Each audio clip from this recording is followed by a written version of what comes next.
Well, hello there, folks.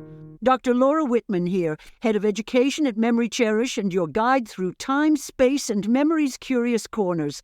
And next to me is... Mark, folks, your friendly neighbour and senior restoration artist at MemoryCherish. You're stuck with us for the next half hour or so, but hey, we promise some good conversation.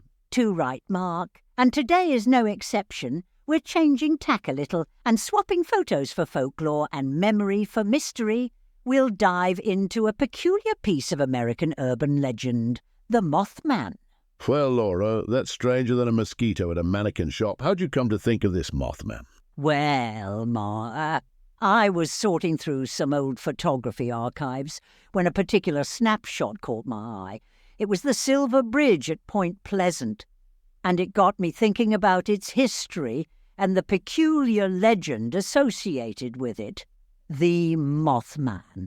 You know, when you say Mothman, first thing I think of is a moth wearing Superman's cape. It's more complicated than that, though, isn't it? It is, Mark. The Mothman is known for its striking red eyes and the ability to strike fear in the hearts of locals. It's said to originate from Point Pleasant, West Virginia. Point Pleasant? Now, don't that sound like a place full of apple pies and white picket fences? Instead, there's this harrowing legend, the Mothman.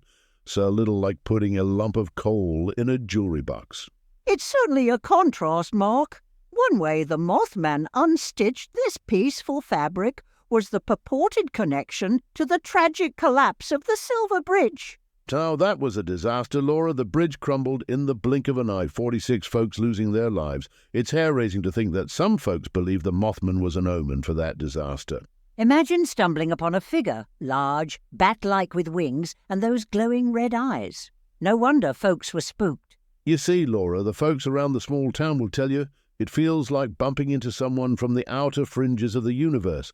Kinda how my cousin Jerry'd feel if he were to step into a library. And what of the reports of sightings beyond home base, across the United States and the globe?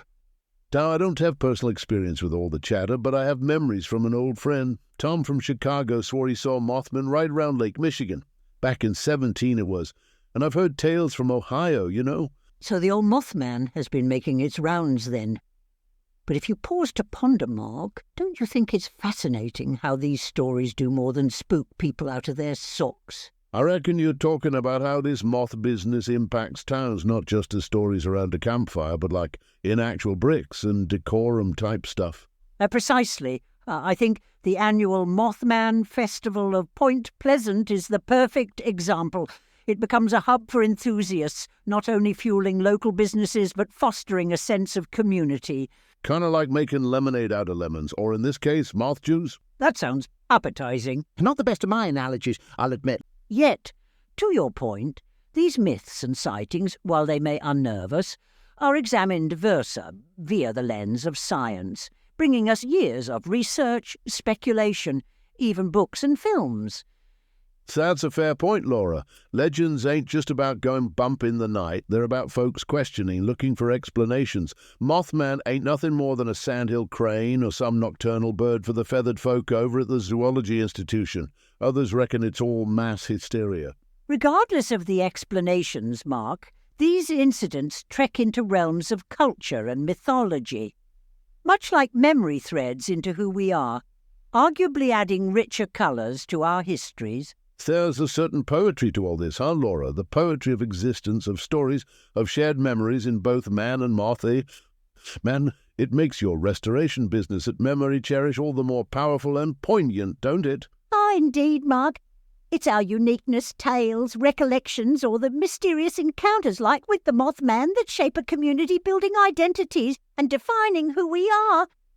While guise under frightening facades or gaze through red eyes. But, alas, dear listeners, it's time to pull down Mothman's curtain. Till next time, keep creating memories, revering stories, and who knows, we may meet on panels of history next time. That's right, folks. Mark and Laura, sign off. Y'all take care now.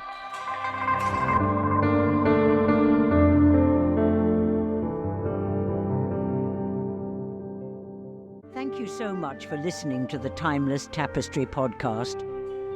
If you enjoyed what we shared today, please help us by subscribing to the show.